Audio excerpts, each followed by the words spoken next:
Welcome to our मंजिल with Ansari YouTube channel. अगर आपको DSSB टीचिंग मेथोडोलॉजी से रिलेटेड यूजफुल वीडियोस पसंद हैं तो वीडियो को लाइक करें, शेयर करें और चैनल को सब्सक्राइब जरूर करें। आज हम DSSB PYQs based short revision part 4 notes का इम्पोर्टेंट टॉपिक्स पढ़ने जा रहे हैं। चलिए शुरुआत करते हैं। तो चलिए नोट्स के पहले हिस्से को खोलते हैं जो हमें सीधा भारत के अतीत में ले जाता है। यहाँ पहला टॉपिक है औपनिवेशिक परिप्रेक्ष्य, या जिसे हम कॉलोनियल पर्सपेक्टिव कहते हैं। ये सुनने में थोड़ा भारी भरकम लगता है, पर इसका असल मतलब क्या है? देखिए, इसका सार एक शब्द में है, नियंत्रण, कंट्रोल। ये सिर्फ जमीन पर कब्जा करने की कहानी नहीं है, बल्कि ये दिमाग पर कब्जा करने की कहानी है। दिमाग पर कब्जा? हाँ, औपनिवेशिक परिप्रेक्ष्य का मतलब है कि अंग्रेजों ने शिक्षा और ज्ञान को एक हथियार की तरह इस्तेमाल किया ताकि वो ये साबित कर सकें कि उनका शासन करना क्यों जरूरी है। अच्छा, तो ये सिर्फ इतिहास पढ़ाना नहीं था, बल्कि एक खास तरह का एक नैरेटिव वाला इतिहास पढ़ाना था। नोट्स में जेम्स मिल की 1817 की किताब the history of British India का भी जिक्र है। ये किताब सिर्फ घटनाओं का ब्यौरा तो नहीं थी, है ना? बिल्कुल नहीं, वो एक तरह का आप कह सकते हैं वैचारिक प्रोजेक्ट था। मिल ने उस किताब में भारतीय समाज को असभ्य और विभाजित बताया। उनका तर्क साफ था, क्योंकि भारतीय खुद पर शासन करने के काबिल नहीं है, इसलिए ब्रिटिश राज उनके भले के लिए है। यहीं से मतलब इतिहास लेखन को एक मिशन के तौर पर इस्तेमाल करने की शुरुआत हुई। तो जो इतिहास पहले कहानियों, कविताओं और मौखिक परंपराओं से बनता था, उसे बदल दिया गया। जी, उसे सबूत और तारीखों पर आधारित आधुनिक इतिहास बना दिया, लेकिन उसका एजेंडा पूरी तरह से ब्रिटिश था। और इसी एजेंडे को लेकर अंग्रेजों के बीच में भी शायद कुछ मतभेद थे। हाँ, बिल्कुल थे। और यहीं से हमारा अगला पॉइंट आता है, ओरिएंटलिस्ट बनाम एंग्लिसिस्ट। ये बहुत ही दिलचस्प बहस थी। हाँ, मैंने पढ़ा है। ओरिएंटलिस्ट या प्राच्यवादी जैसे विलियम जोन्स, वो मानते थे कि भारत की जो प्राचीन संस्कृति है, खासकर संस्कृत, उसमें बहुत ज्ञान है और उसे समझना चाहिए। सही। जबकि एंग्लिसिस्ट, जिनके सबसे बड़े चेहरे थे टीबी मैकॉले, उनका नजरिया बिल्कुल उल्टा था। मैकॉले का वो मशहूर और काफी विवादास्पद बयान भी था कि एक अच्छी यूरोपियन लाइब्रेरी की एक शेल्फ ही भारत और अरब के पूरे साहित्य के बराबर है। बिल्कुल। और ये सिर्फ अहंकार नहीं था, ये एक सोची समझी नीति थी। और उसी नीति का नतीजा था 1835 का मैकॉले मिनट। यहाँ उनका लक्ष्य सिर्फ अंग्रेजी सिखाना नहीं था, ये कुछ और ही था। जी, ये एक तरह की साइकोलॉजिकल इंजीनियरिंग थी। वो ऐसे भारतीय तैयार करना चाहते थे जो उनके ही शब्दों में रंग रूप में भारतीय हों, पर विचार और बुद्धि में अंग्रेज। बिल्कुल, एक ऐसा वर्ग बनाना जो सरकार और जनता के बीच में एक इंटरप्रेटर, एक दुभाषिए का काम कर सके। और इसका असर तो फिर हर विषय पर पड़ा होगा। हर विषय पर। इतिहास में हिंदू मुस्लिम विभाजन पर जोर दिया गया। राजनीति विज्ञान में भारतीय राज व्यवस्था को हमेशा निरंकुश या डिस्पोटिक बताया गया, और ब्रिटिश सिस्टम को लोकतांत्रिक कहकर उसका महिमा मंडन हुआ। और अर्थशास्त्र में भारत को हमेशा एक गरीब और पिछड़े देश की तरह ही दिखाया गया। इसे समझने के लिए नोट्स में एक बहुत अच्छी मेमोरी ट्रिक भी दी है, 3 C's। हाँ, 3 C's, कोलोनियल, औपनिवेशिक, करिकुलम, पाठ्यचर्या और कंट्रोल, नियंत्रण। मतलब पूरी शिक्षा व्यवस्था इन्हीं 3 स्तंभों पर खड़ी की गई थी। जी। ये पूरा सिस्टम छात्रों के दिमाग को एक खास सांचे में ढालने के लिए ही बनाया गया था। ये एक बेहतरीन ट्रांजिशन है। हमने बात की कि कैसे सिस्टम छात्रों को बाहर से ढालने की कोशिश कर रहा था, लेकिन उन किशोरों के मन के अंदर क्या चल रहा होता है जो इस दबाव को झेल रहे होते हैं। और ये हमें नोट्स के अगले मनोवैज्ञानिक हिस्से पर लाता है, जिसका शीर्षक है लुप्त किशोर, यानी द वैनिशिंग एडोलेसेंट। हाँ, ये एडगर जे फ्रीडेनबर्ग की 1959 की किताब का कॉन्सेप्ट है, और ये शीर्षक ही अपने आप में बहुत कुछ कह देता है। फ्रीडेनबर्ग का तर्क था कि आधुनिक समाज अपने स्कूलों और अपने नियमों के साथ किशोरों से उनकी स्वायत्तता, उनकी ऑटोनॉमी छीन रहा है। मतलब उनकी अपनी पहचान खोजने की, गलतियां करने की और यहाँ तक कि विद्रोह करने की जो एक प्राकृतिक प्रक्रिया होती है, उसे दबाया जा रहा है। बिल्कुल, उन्हें एक मानकीकृत, एक स्टैंडर्डाइज प्रोडक्ट बनाने की कोशिश की जा रही है। सिस्टम में फिट होना आत्म खोज मतलब सेल्फ डिस्कवरी से ज्यादा जरूरी हो गया है। और इसका नतीजा ये कि वो किशोर जिसकी पहचान ही तूफान और तनाव से होती है, वो कहीं गायब होता जा रहा है। और ये मनोवैज्ञानिक दबाव ठीक उस समय आता है जब उनका शरीर भी बड़े बदलावों से गुजर रहा होता है, जिसे हम यौवन या प्यूबर्टी कहते हैं। हाँ, क्योंकि शारीरिक बदलाव सीधे सीधे आत्मसम्मान, मतलब सेल्फ स्टीम और सामाजिक रिश्तों पर असर डालते हैं।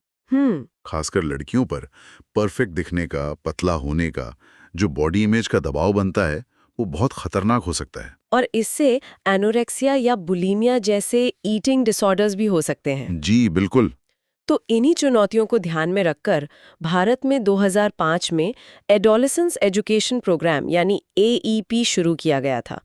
ये सिर्फ बायोलॉजी पढ़ाना नहीं था, बल्कि किशोरों को उनकी मानसिक और सामाजिक उलझनों से निपटने में मदद करना था। और इन उलझनों को नोट्स में 3 SS के जरिए बहुत अच्छे से समझाया गया है, जो किशोरावस्था का सार है। सर्च फॉर आइडेंटिटी, पहचान की खोज, सोशल प्रेशर, सामाजिक दबाव और सेल्फ कॉन्शियसनेस। Self consciousness. हाँ, मतलब जब किशोर अपने लुक्स और अपने व्यवहार को लेकर बहुत ज्यादा जागरूक हो जाते हैं। अच्छा, तो अगर एक किशोर इतने जटिल दौर से गुजर रहा है, तो उसे पढ़ाने का तरीका भी अलग होना चाहिए। वो पुराना चॉक और टॉक वाला मेथड तो यहाँ काम नहीं करेगा। नहीं करेगा। और यहीं से हम नोट्स के अगले हिस्से पर आते हैं। एक शिक्षक की भूमिका क्या होनी चाहिए। यहाँ शिक्षक की भूमिका एक तानाशाह की नहीं, बल्कि एक सुविधादाता, एक फैसिलिटेटर की है। नोट्स में खास तौर पर समस्या समाधान यानी प्रॉब्लम सॉल्विंग के संदर्भ में ये बात कही गई है। शिक्षक का काम जवाब देना नहीं है, उसका काम है ऐसी समस्यात्मक स्थिति बनाना जो बच्चों को सोचने पर मजबूर करे। और शायद सबसे जरूरी एक भय मुक्त, एक फियर फ्री माहौल बनाना, जहां बच्चे सवाल पूछ सके और गलत जवाब देने से डरे नहीं। बिल्कुल।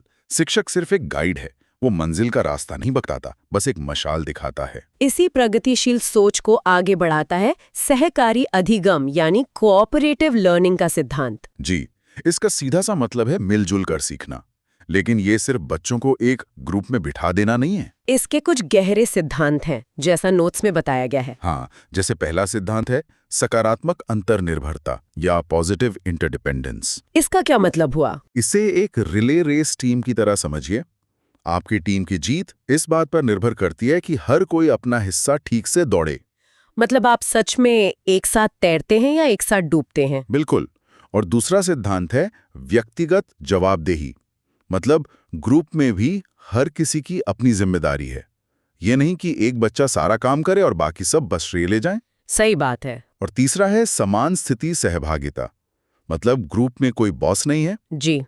हर किसी की आवाज का बराबर वजन है। और आखिर में आते हैं सामाजिक कौशल और समूह प्रसंस्करण, जहां बच्चे आपस में संवाद करना सीखते हैं और ग्रुप खुद अपने काम का विश्लेषण करता है कि क्या अच्छा हुआ, क्या और बेहतर हो सकता है। ये सीखने का एक बहुत ही लोकतांत्रिक तरीका लगता है, और ये सिर्फ क्लासरूम तक ही सीमित नहीं है। नोट्स में स्कूल गार्डन की अवधारणा का भी जिक्र है, जिसके समर्थक मॉन्टेसरी, जॉन डेवी और रूसो जैसे बड़े विचारक थे। हाँ, क्योंकि स्कूल गार्डन सिर्फ बगीचा लगाना नहीं है, ये जॉन डीवी के लर्निंग बाय डूइंग का प्रतीक है। करके सीखना। जी, ये रूसो के प्रकृति की ओर लौटो के दर्शन का एक व्यावहारिक रूप है, और ये मॉन्टेसरी के जीवन के लिए व्यावहारिक कौशल सिखाने के विचार का केंद्र है। मतलब ये एक तरह की जीवित प्रयोगशाला है। बिल्कुल। तो अब तक हमने जो भी चर्चा की है, वो शिक्षा को एक बहुत व्यापक नजरिए से देखती है। बिल्कुल। ये सिर्फ किताबी ज्ञान से कहीं आगे की बात है। हाँ, और इसी व्यापकता में कला और संस्कृति की भी अपनी एक जगह है। नोट्स में अवनिंद्रनाथ टैगोर की 1905 की भारत माता पेंटिंग का जिक्र है।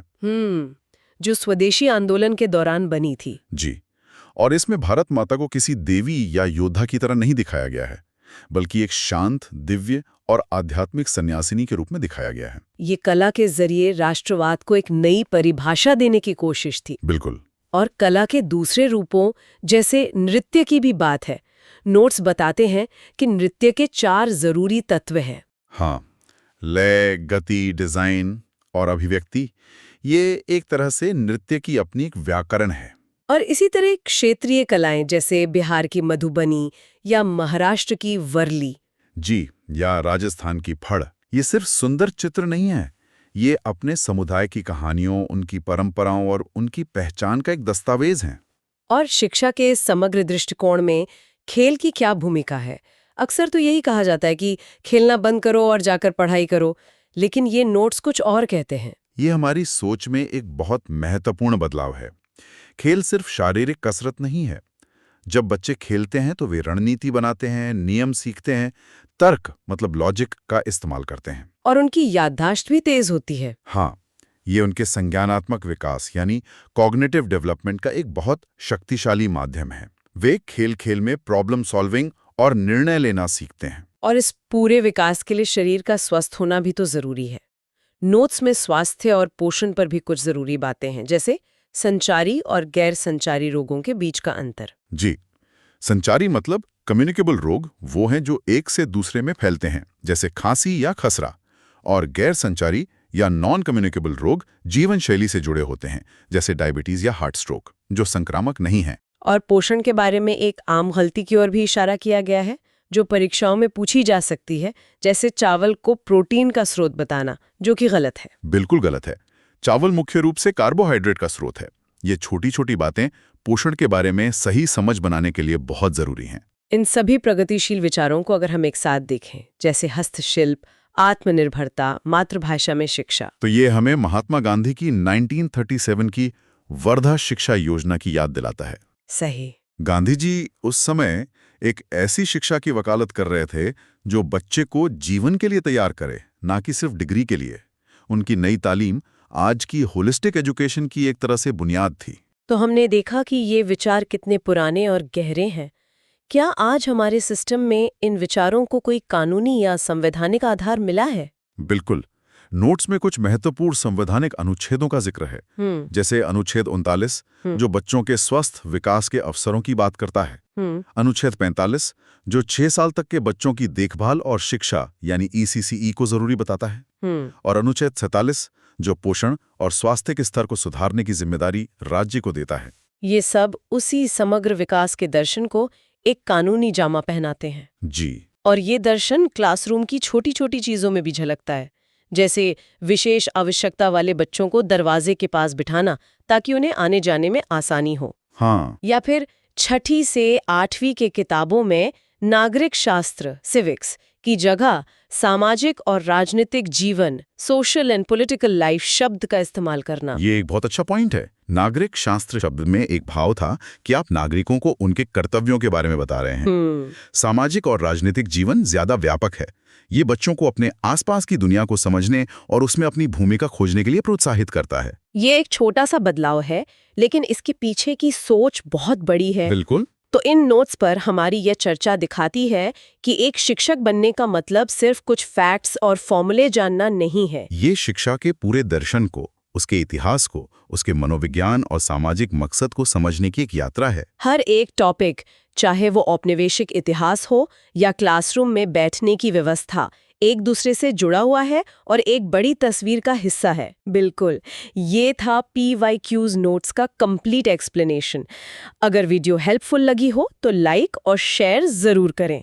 नेक्स्ट पार्ट 5 क्लास में मिलते हैं।